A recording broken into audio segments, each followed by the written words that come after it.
नमो भगवते वासुदेवाय नमः। क्या आप जानते हैं कि गीता का 7वां अध्याय श्राद्ध में सुनना और पढ़ना क्यों इतना फलदायी माना गया है? यह रहस्य स्वयं भगवान शिव ने माता पार्वती को बताया था। कहा जाता है कि पितृपक्ष के दौरान इस अध्याय का पाठ करने से पितरों को मुक्ति मिलती है और वे पितृदोष से मुक्त होकर शांति को प्राप्त करते हैं। तो आइए पितृपक्ष में पितृदोष से मुक्ति और पितरों की मुक्ति के लिए पढ़ें और सुने गीता का 7वां अध्याय। श्रीमद् भगवत गीता 7वां अध्याय ज्ञान विज्ञान योग। श्री भगवान बोले, हे पार्थ, अनन्य प्रेम से मुझमें आसक्त चित्त तथा अनन्य भाव से मेरे परायण होकर योग में लगा हुआ तू जिस प्रकार से संपूर्ण विभूति, बल, ऐश्वर्य आदि गुणों से युक्त सबके आत्म रूप मुझको संशय रहित जानेगा, उसको सुन। मैं तेरे लिए इस विज्ञान सहित तत्व ज्ञान को संपूर्णतया कहूँगा, जिसको जानकर संसार में फिर और कुछ भी जानने योग्य शेष नहीं रह जाता। हजारों मनुष्यों में कोई एक मेरी प्राप्ति के लिए यत्न करता है और उन यत्न करने वाले योगियों में भी कोई एक मेरे परायण होकर मुझको तत्व से अर्थात यथार्थ रूप से जानता है। पृथ्वी, जल, अग्नि, वायु, आकाश, मन, बुद्धि और अहंकार भी इस प्रकार यह 8 प्रकार से विभाजित मेरी प्रकृति है।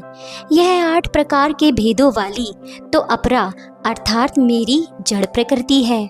और हे महाबाहो, इससे दूसरी को जिससे यह संपूर्ण जगत धारण किया जाता है, मेरी जीव रूपा परा अर्थात चेतन प्रकृति जान।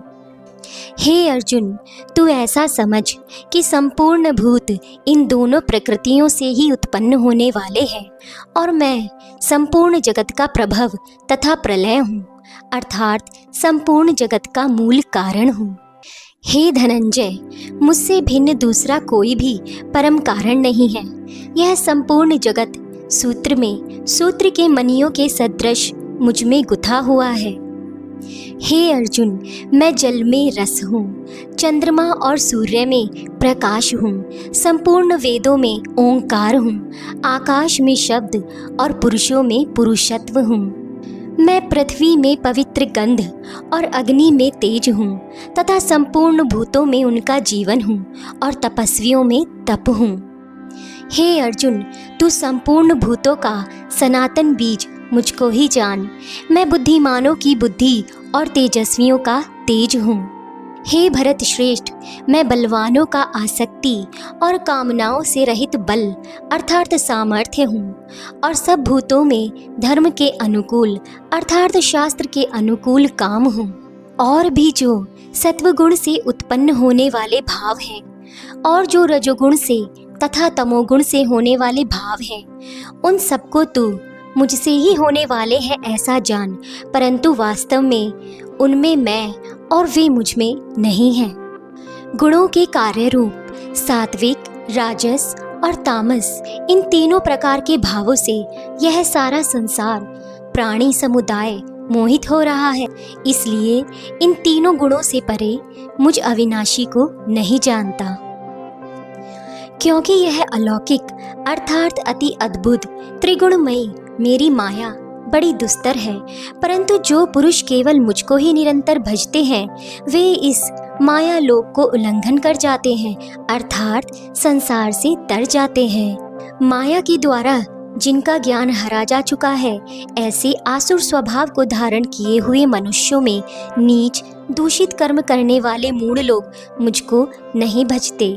हे भारतवंशियों में श्रेष्ठ अर्जुन, उत्तम कर्म करने वाले अर्थार्थी, आर्त, जिज्ञासु और ज्ञानी, ऐसे 4 प्रकार के भक्तजन मुझको भजते हैं। उनमें नित्य मुझ में एक ही भाव से स्थित अनन्य प्रेम भक्ति वाला ज्ञानी भक्त अति उत्तम है, क्योंकि मुझको तत्व से जानने वाले ज्ञानी को मैं अत्यंत प्रिय हूँ और वह ज्ञानी मुझे अत्यंत प्रिय है। ये सभी उदार है, परंतु ज्ञानी तो साक्षात मेरा स्वरूप ही है, ऐसा मेरा मत है, क्योंकि वह मदगत मन, बुद्धि वाला ज्ञानी भक्त अति उत्तम गति स्वरूप मुझ में ही अच्छी प्रकार स्थित है। बहुत जन्मों के अंत के जन्म में तत्व ज्ञान को प्राप्त पुरुष सब कुछ वासुदेव ही है, इस प्रकार मुझको भजता है, वह महात्मा अत्यंत दुर्लभ है।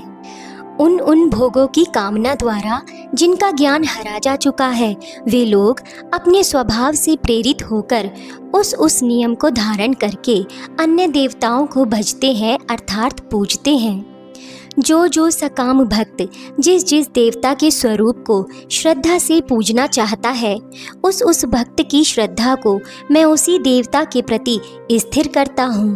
वह पुरुष उस श्रद्धा से युक्त होकर उस देवता का पूजन करता है और उस देवता से मेरे द्वारा ही विधान किए हुए उन इच्छित भोगों को निसंदेह ही प्राप्त करता है।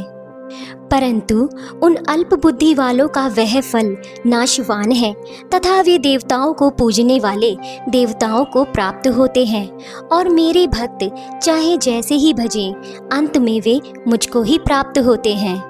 बुद्धिहीन पुरुष मेरे अनुत्तम अविनाशी परम भाव को न जानते हुए मन इंद्रियों से परे मुझ सच्चिदानंद घन परमात्मा को मनुष्य की भांति जन्म कर व्यक्ति भाव को प्राप्त हुआ मानते हैं।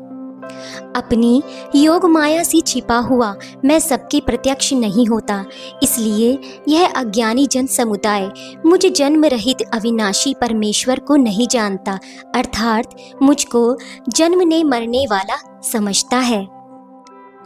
हे अर्जुन, पूर्व में व्यतीत हुए और वर्तमान में स्थित तथा आगे होने वाले सब भूतों को मैं जानता हूँ, परंतु मुझको कोई भी श्रद्धा भक्ति रहित पुरुष नहीं जानता।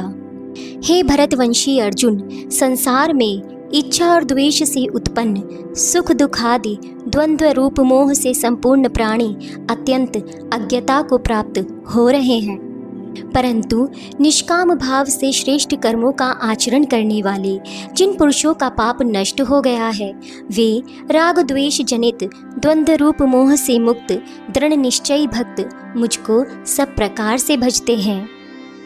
जो मेरी शरण होकर जरा और मरण से छूटने के लिए यत्न करते हैं, वे पुरुष उस ब्रह्म को, संपूर्ण अध्यात्म को, संपूर्ण कर्म को जानते हैं। जो पुरुष अधिभूत और अधिदैव के सहित तथा अधियज्ञ के सहित सबका आत्मरूप मुझे अनंत काल में भी जानते हैं, वे युक्त चित्त वाले पुरुष मुझे जानते हैं अर्थात प्राप्त हो जाते हैं। इस प्रकार उपनिषद, ब्रह्म विद्या तथा योग शास्त्र स्वरूप श्रीमद् भगवत गीता में श्री कृष्ण तथा अर्जुन के संवाद में ज्ञान विज्ञान योग 7वां अध्याय संपूर्ण।